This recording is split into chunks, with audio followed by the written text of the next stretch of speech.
Good morning, everyone, and welcome to this latest webinar from Sygnia. My name is Ian Anderson. I'm head of investments here at Sygnia.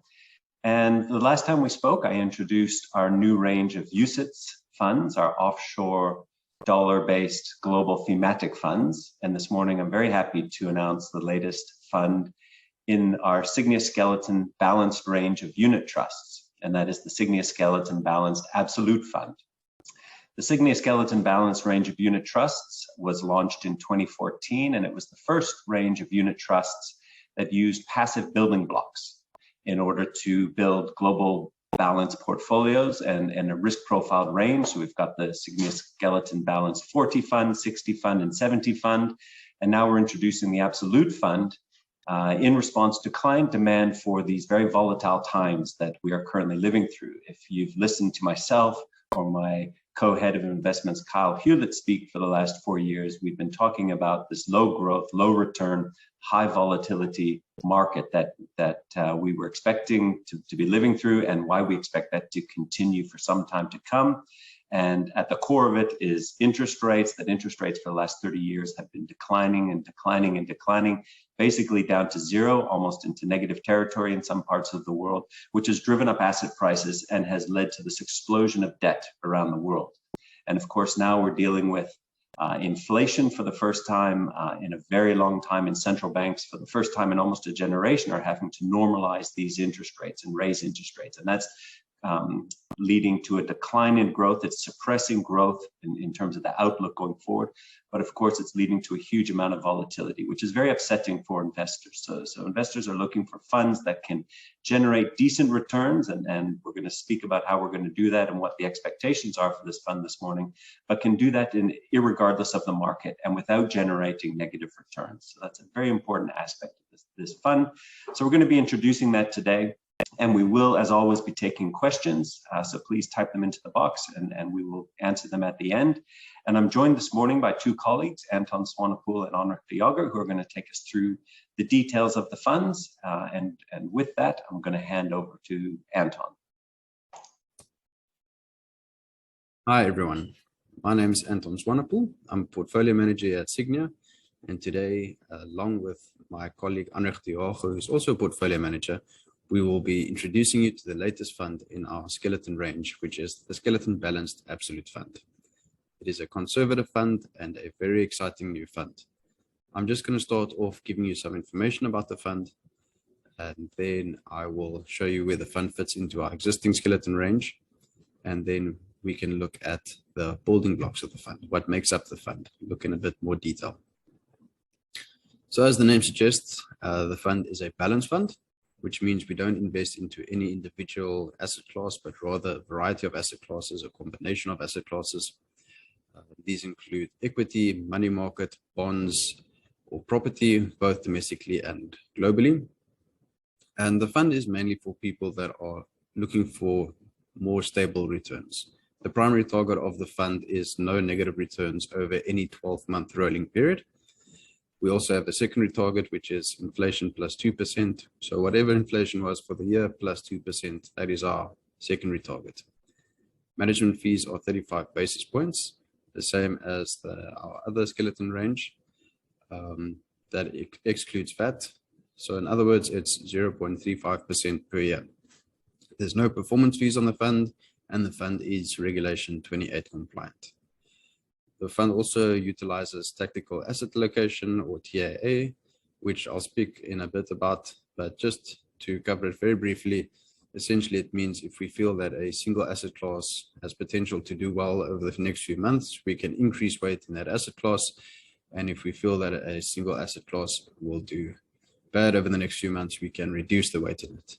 So it allows us to take advantage of short-term opportunities, harness volatility, as well as manage risk more efficiently. So let's look at where the fund fits into our current range at the moment. The chart here is known as a scatter plot. It shows risk versus return. The axis on the left, the vertical axis, shows your annualized returns. So it shows what your returns are per year. And the axis at the bottom, the horizontal axis, is your volatility. So volatility is our measure of risk, how volatile fund is or your instrument is. So just looking at our existing skeleton range, you can see them plotted here on the scatter plot, showing our skeleton 40, 50, 60, and 70. The numbers here are an indication of the amount of equity that we have percentage-wise in our strategic asset location. So for example, Sygnia skeleton 70 has 70% equity if you combine domestic equity and offshore equity. So generally speaking, in the investment world, to be able to achieve more returns or higher returns, you need to take on more volatility. You need to invest in asset classes that provide more volatility, and these in turn give you higher returns. Looking, for example, at skeleton 70 versus skeleton 40, you can see the returns are higher for 70, but you do take on more volatility. So let's say you are a conservative investor, perhaps you are very close to retirement, or you just got into your retirement age, and you're looking for more stable returns. In other words, you don't want a lot of volatility. You can't afford to have a lot of volatility close to retirement. So if you're looking for something a little bit more conservative than skeleton 40 currently gives, one potential thing that you could do is invest in a combination of Sygnia skeleton 40 and cash. Cash in this sense is money market. So let's say you invest 80% in money market and 20% in skeleton 40. Then it would look more or less like this. You'd be able to achieve the red dot here. So you would have less volatility than what skeleton 40 currently offers, but you'd also have lower returns. Skeleton balance absolute gives you the opportunity to earn the same amount of returns as what this combination would give you, but at a lower volatility. And you can see it here on the chart. Initially, if you had to do the split between cash and skeleton 40, you would earn just over 8% per year with a volatility of around 6%.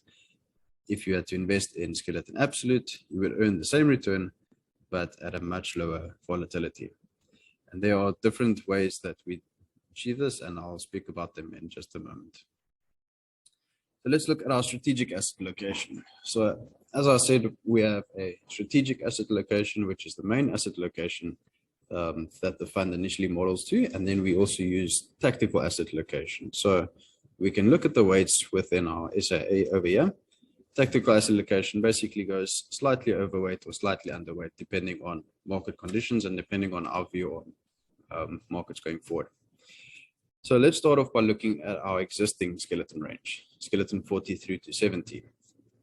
You can see skeleton 40 has South African equity of 25%, has global equities of 15%, so that makes up 40%, which is the reason for the name. It also has a relatively high allocation to SA bonds, high allocation to SA income, money market, and in the fund we also have global bonds and global cash. If you want to increase your returns, you would have to increase your volatility, as I showed on the scatter plot earlier. So as you move along the right, skeleton 50, 60, and 70, you introduce a higher allocation to asset classes that have more volatility, such as equities. You can see skeleton 70 has much higher allocation to SA and global equities, and it has a much lower allocation to SA bonds than what skeleton 40 would have. So for our new fund, the absolute fund, the way that we were able to offer you the same amount of returns as a combination of cash and skeleton 40, or while being at lower volatility, was by introducing two new asset classes to our chart over here. And those two asset classes are South African inflation-linked bonds, which my colleague Anrich will speak about, and global property. So basically, inflation-linked bonds are the same as normal bonds, except that their coupon rates are linked to the inflation rate. As the inflation rate increases, so do your coupon rate. So it's a very good hedge for inflation. Okay, so let's look at correlation. modern portfolio theory suggests that you can reduce the volatility of a portfolio overall by introducing asset classes or individual securities that are less than perfectly correlated to the other asset classes and securities within that portfolio. So just to give an example, if a asset class has a correlation of 1 with another asset class, it means that they perfectly follow each other. The higher that amount is, the more closely they follow each other. If it is -1, it means they exactly offset each other. So looking at an example of something that perfectly or very highly follow each other is looking at Naspers and Prosus. They have many similar key drivers. So many days that Naspers is up, you'll see that Prosus is also up, and the opposite is true.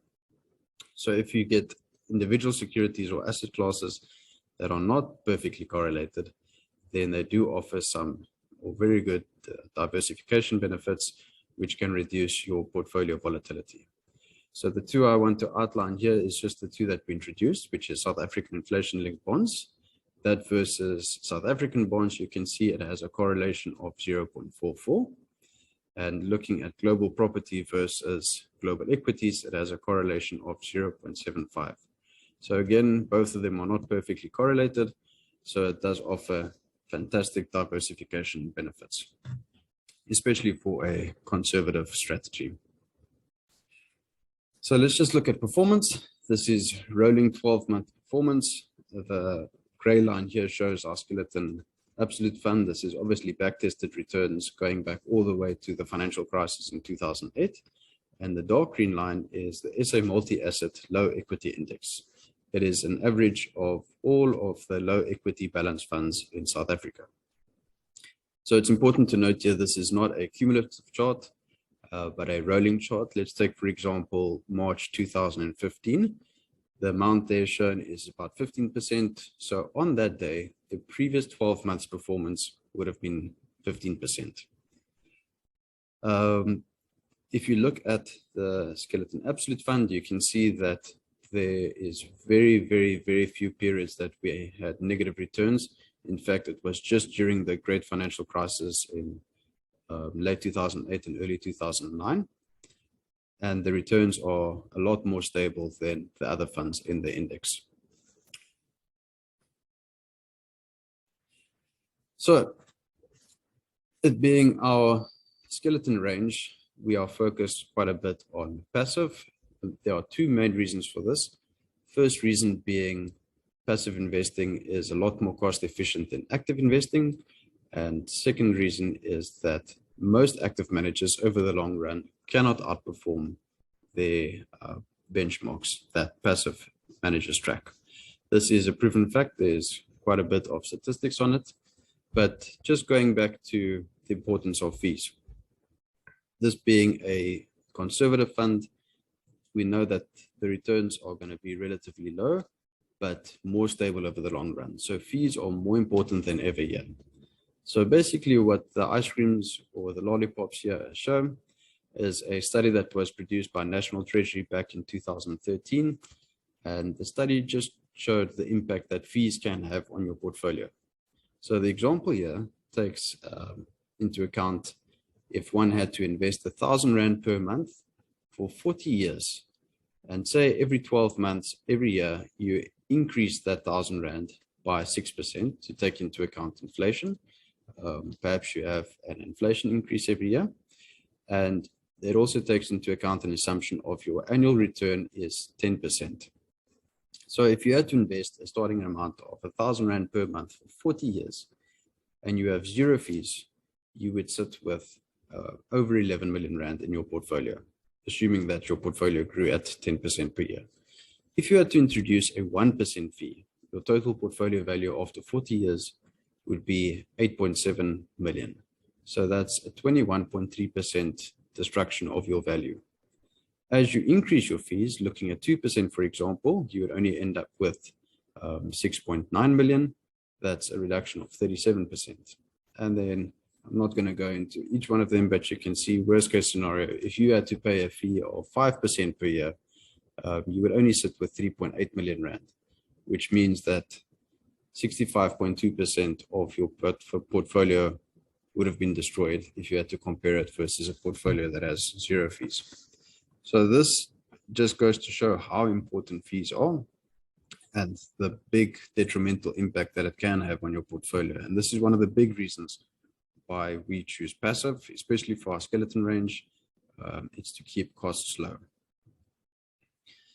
So that's not to say that we are against active management. We use active management in many of our funds, but as I said, as being conservative, we will try to keep costs as low as possible.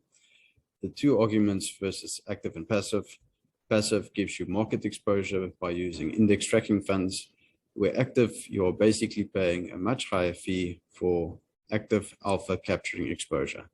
A lot of managers try and do stock picking. They believe that they know more about the market than what the passive guys do or other active managers do, and they take individual bets on securities. So as I said, most of the time they cannot outperform, at least over the long run, their market indices, especially if you introduce the impact of the higher fees that active managers charge. And then just moving on to this table, this is just another way of, or another thing that I wanted to show about active management. This looks at actively managed balance funds. Additionally, for active managers, the majority of the underperforming indices over a long time, it's also very difficult to choose an active manager that consistently does well or consistently outperforms its benchmark. These are all fantastic asset managers. So not to pick on anyone specific, this is just a random choice, but just looking at Alan Gray back in 2007, they were the 5th best fund out there in the active balance range. A year later, they were the best. In 2009, they were the 2nd worst. 2010, they were the 2nd worst. In 2011, they were the best. So you can see it's very difficult to find a active portfolio manager that consistently is in the top quartile or consistently outperforms their benchmark. So let's look at the building blocks. We now have looked at the strategic asset allocation of the fund. We want to see within those asset classes what we use to gain exposure. I will be covering the equity and the property, and my colleague Anrich will take over on the fixed income side. So starting off with SA equity, to get exposure on SA equity, we use our Sygnia Swix index fund, the shareholder weighted index fund. It tracks a index called the Swix index, a fantastic index, very well diversified. It has over 140 constituents. It's diversified across many, many sectors in South Africa. The highest being materials, has a 28.1% exposure. Second highest being financials, 26.8. It also has exposure to consumer discretionary, consumer staples, communication services, real estate, industrials, healthcare, energy, information technology, and utilities. So as I said, it's a tracker fund, meaning that we can keep the costs extremely low on it, which fits in very nicely with our skeleton range. It's also an optimized fund, which essentially means that the constituents that are very illiquid, we are able to optimize them out while still retaining the performance of the Swix index. Then looking at global equity, this is one of my favorite funds that we use to gain exposure here, which is the Sygnia IDRIX S&P Global 1200 ESG ETF. As the name suggests, it tracks the S&P Global 1200 ESG index. There are 1,200 constituents in this index. They are all under rigorous, they all follow a rigorous criteria to be able to fit into the index on an ESG basis, so environmental, social, and on a governance basis. The index itself is a broad-based market cap weighted index, which means that the bigger shares that have bigger market cap have a bigger weight within the index. And then just looking at an example of what the index holds, this is our top 10. Apple makes up 6%. We have Microsoft, Alphabet, Amazon, Tesla, Nvidia, United Health Group. So we've got healthcare in it too. JP Morgan Chase has exposure to financials. Taiwan Semiconductor Manufacturing, which is in a very exciting field. Semiconductors are doing very well at the moment. And then looking at Visa also. Moving on to our next building block is the one that we introduced recently, global property. The fund that we use to gain exposure here is our Sygnia ITRIX Global Property 40 ETF, again, a tracker fund. This index has 40 constituents. All of these constituents are trading on developed markets, or they have their main drivers, their earning drivers in developed markets. There are also strict criteria for constituents to be in this index. They must have a market capitalization of at least $1 billion. They must have a minimum 3-month average daily value traded of $3 million. They need to have non-negative earnings over the last fiscal year. They need to be paying out dividends. They should have paid out dividends at least once in the last fiscal year. And again, it's a modified market cap weighted index, which means that the bigger constituents have a bigger weight in the index. These constituents are also capped with a maximum of 10%, so we can't invest more than 10% into a single constituent. And the fund itself rebalances twice a year, every year in May and November.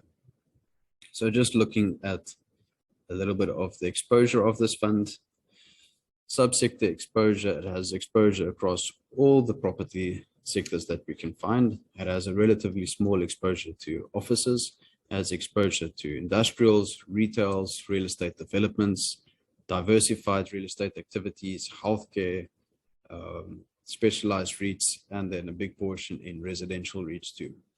And it's very nicely diversified across countries, all developed markets. Looking at the country exposure, the chart just here on the right, you can see that the majority of the fund is invested in the United States, 71%, while we have almost 10% in Japan. We have a big allocation in Hong Kong, Australia, Germany, United Kingdom, Switzerland, and France. And with that, I'm going to hand over to my colleague, Henrich. He will be covering the fixed income side of things. Thanks very much, Anton. So given this fund's focus on risk management and limiting drawdowns, interest-bearing assets will naturally constitute the majority of the fund.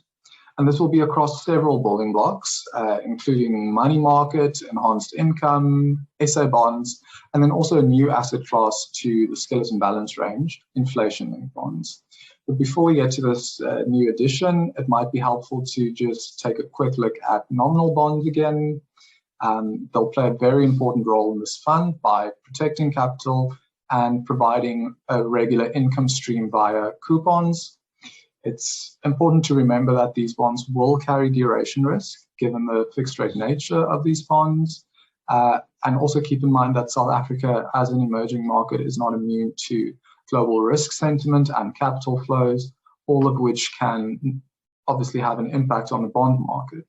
Ironically, the global conflict in Ukraine and the ensuing commodity price increases actually benefited South Africa. It's slightly improved our country's fiscal position.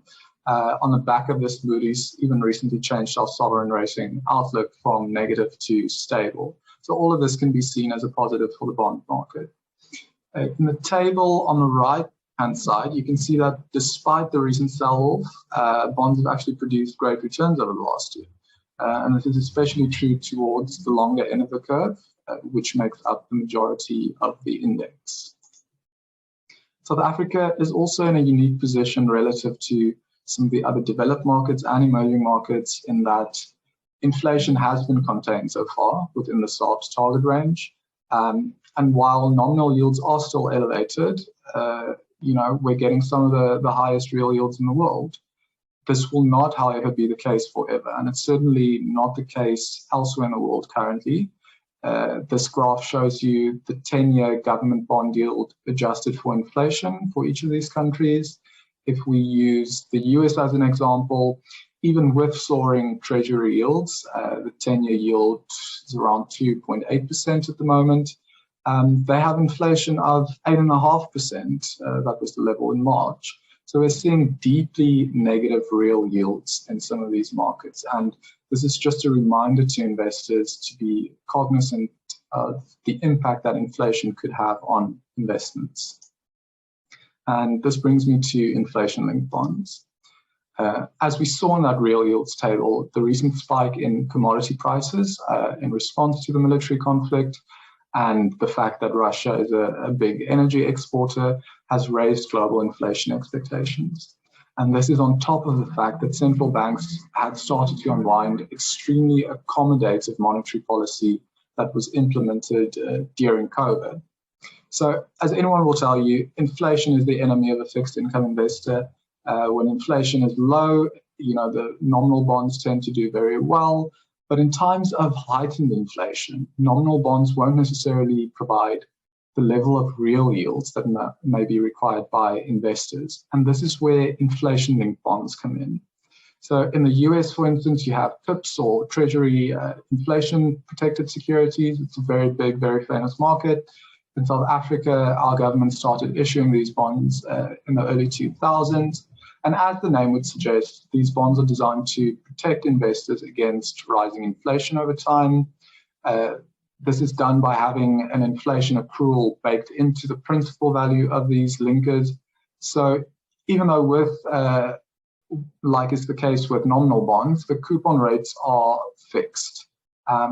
But this then gets paid on the adjusted principal of the bond, thereby accounting for inflation.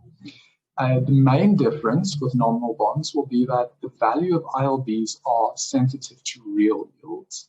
So when comparing these asset classes, remember that nominal yields are, by definition, pre-inflation. Besides the inflation component, another major benefit of ILBs is, of course, the level of diversification that these bonds can provide in a multi-asset class portfolio. So historically, this has been very prominent when inflation rises sharply due to a depreciating rand. If we take a look at the composition of the index, you can see that at the end of March, the index would have provided a real yield of around 3%. And as would be expected, even though our inflation is still within the SARB's target range, the index did very well given the increasing inflation from a very low base. And this is also especially true towards the longer end of the curve. Here we just have a graph with rolling 12-month returns. So in navy, we have the D-lagged CPI, and in gray, we have the performance of the composite inflation-linked index. So keep in mind, this is not a linear relationship. This adjusted graph is simply used as an illustration to show you, how these data sets react over time. As with any listed asset, there will be multiple variables that have an impact on performance. But even so, you can see the general trend between the two over time.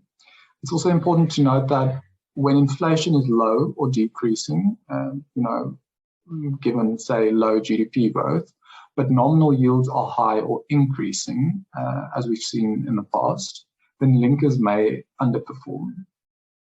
But under normal circumstances, this asset class very much does what it says on the tin. During periods of increasing inflation and declining real yields, the index does very well. And a prime example of this is the recent inflation that we've seen from COVID lows. So to be able to compare the relative attractiveness of nominal versus inflation-linked bonds, we often refer to break-even rates. So the yellow line represents the nominal yield curve, whereas the blue line represents the real yield curve. And very simply, the orange dots are the break-even points where nominal yields and real yields on ILBs of a similar maturity are equivalent. And the way to interpret this is that if inflation averages a higher rate than the break-even point for a given maturity, then inflation-linked bonds will outperform nominal bonds over that period, and vice versa. here we have, once again, 12-month rolling returns. In navy, we have nominal bonds, and in gray, we have linkers. And you can see the absolute return type profile of these asset classes on aggregate, although there are periods where bonds can sell off. And in the blue line, we have the rand-dollar exchange rate. And this also illustrates why the fund has an allocation to global cash. So once again, this relationship is nowhere near a perfect linear relationship, but adding, for instance, dollar cash to the fund can act as a buffer to bond market weakness. And that brings us to the end of the webinar. So just to recap, we've seen institutional investors, retail investors, and IFAs employ a strategy of blending cash and low equity balanced funds to try and get some growth, but with low levels of volatility. And we really feel this fund is a much more efficient way of reaching that goal. And by efficient, I mean achieving similar types of returns, but with less overall volatility. The fund will have a strategic asset allocation, but with a tactical asset allocation overlay, and all of that with the aim to give an investor inflation plus returns while minimizing the risk of having a negative rolling 12 months. This fund is also further differentiated by adding two new asset classes that we don't hold in the rest of the skeleton balanced range, and that will be global property and inflation-linked bonds. And this is really to improve the level of diversification within the fund. And at the end of the day, this fund has really been designed to protect investors against short-term and medium-term losses, regardless of where we are in the market cycle. I hope you found this webinar insightful. If you have any questions, please do send them through. Thanks for tuning in.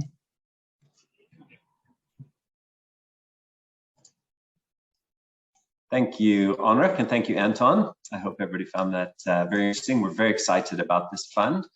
As mentioned, we are going to be taking questions now, and there's quite a few, so we will try to get through to them all, and I'll hand them off to the appropriate person.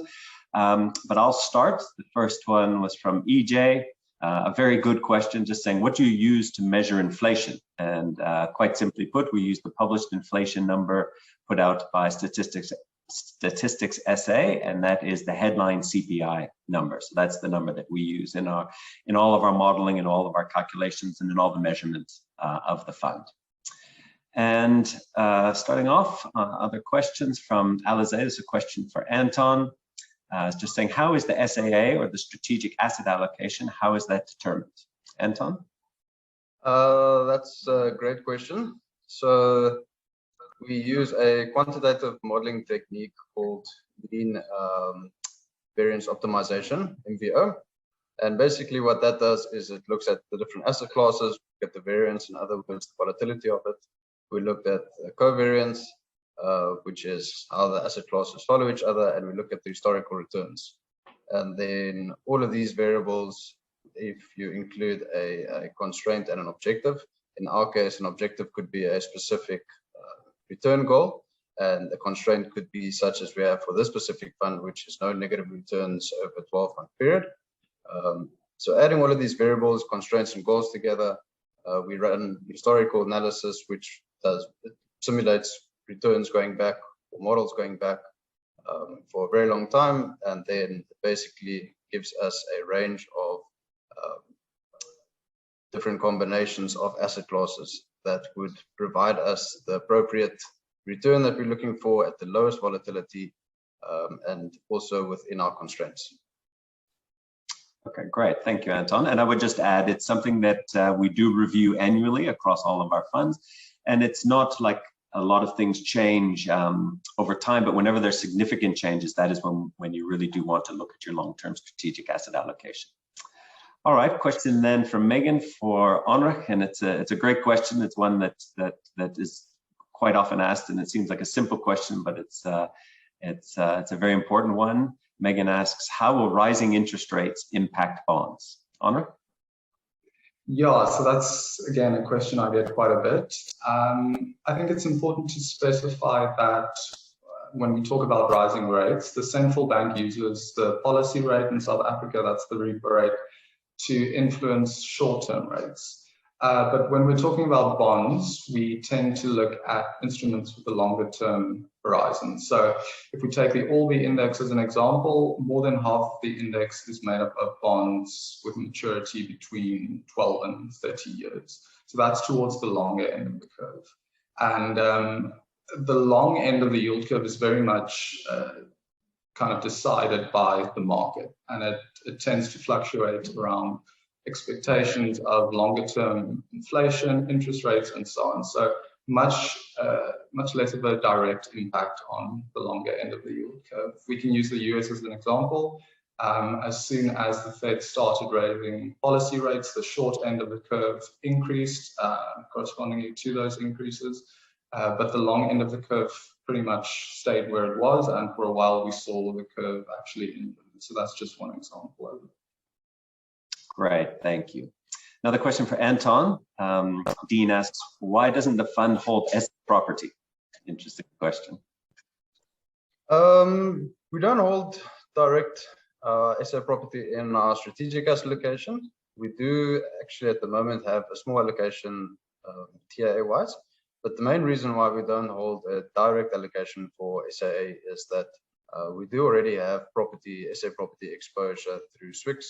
The SWIX index does hold some property shares. We've got Resilient, we've got Redefined, Growthpoint, quite a few, and we also have local property exposure in our income building block. Okay, great, thank you. Question from Andre. I'm not sure I'm going to be able to answer it, but the question is, what should the asset allocation be, growth versus defensive assets, of an LA, living annuity, if your investment horizon is 30 years? Unfortunately, I can't give you a single answer for that, for the simple reason it depends on what the circumstances are. What is your drawdown? How much is saved? Are there other assets in the portfolio of the investor? But again, 30-year time horizon is a very long time, so I think you can afford to have a fair amount of growth in your portfolio, but it really depends how much income you need to draw. If you've got a very high drawdown rate, then you want to be very careful about the risk that you put in the portfolio. But unfortunately, sorry, I can't be more specific than that. Akbar asks a question again for Anton. I see that your allocation to local equity is significantly higher than the allocation to global equity. We would like to know, is that strategic or tactical? I think, can you just maybe dig into that a little bit, Anton? I think you might be referring to the other funds in our skeleton range. The absolute fund, we actually have the other way around, so we have 10% SAA exposure for SA equities, and global equities we've got 15%. So it is the other way around. We've got a little bit less for local equities than offshore. I mean, we just have more diversification opportunities offshore. Looking at the other funds, our other skeleton range, so we obviously have to work according to Regulation 28 constraints, and as we move up in the risk spectrum, we need to take on a bit more risk assets. Equity is one of those important risk assets that we can take on, and unfortunately, as we have a cap on the offshore side, we can't have too much, or we can't have more offshore equity than local equity. Okay, thanks, Anton. I think that's right. I think you were referring to the other funds. Mr. van der Linde asks, what is the risk of the so-called South Africa Inc. funds in the long-term returns of the absolute fund, and how you manage the South African specific risk? So I'll answer that one. It is a good question. And I think it sort of relates to the fact that as South Africans, and if anyone's listened to me talk, and again, you can maybe hear it to my accent, I am Canadian by birth, but I've lived in South Africa now for well over 20 years. And I think a lot of South Africans, we're very inward looking here, and the headlines are not great. So everybody just thinks that it's, you have to get offshore and you have to invest offshore. And South Africa is long-term is a failed state. And we very much don't believe that at all. In the construction of our portfolios, we believe South Africa is an emerging market, and so it's subject to a lot of the risks that go along with an emerging market, but it's not a failed state. But that's not to gloss over the challenges that is faced in South Africa, particularly the low growth. South Africa needs growth. It needs government policies that can produce that sort of growth in order to solve a lot of the problems that South Africa has. But we don't think it's a failed state. We don't think it's not possible to do that. So we don't think you just need to go offshore. And I'm not sure if I'm answering the question correctly, but I think I'm getting the gist of the question. But the short answer as well is that there's diversification in the fund, and there is a small allocation to domestic equity within the portfolio, and that is where you do have a large exposure to the South African Inc., the so-called South African Inc., that does require, rely on growth in South Africa. And there is 28% strategic asset allocation to offshore in the fund, so you are getting diversification in that way as well. So I hope I've answered that question for you. And then the same person asked the question, can an investment in the absolute fund be discretionary instead of part of an RA? And absolutely, this is a unit trust, just to emphasize that. This is a unit trust, so you can invest in it directly. You can invest in it from your living annuity, from your retirement annuity, from an endowment policy. So just like any other unit trust investment. And the next one, lots of questions for Anton. Anton, Mr. Tatoy asks, what is the difference, correlation versus uncorrelation, between the Sygnia iTrix MSCI World Index ETF, so that's our world ETF, versus the ETF that's used in this fund that you talked about, the Sygnia iTrix S&P Global 1200 ESG ETF fund. So what are the differences? What's the correlation? Unfortunately, I don't have the correlation numbers in front of me right now, but they do have very similar return profiles. The main difference being that S&P one has some exposure to emerging markets, so there would be a difference. There would be a less than perfect correlation between the two, so it would have diversification benefits to add the two together. And the other main difference, obviously, is that the S&P fund has a ESG overlay, so that is expected to add value over time. Perfect, thank you, Anton. Charles asks, not sure if mentioned, I had to leave halfway.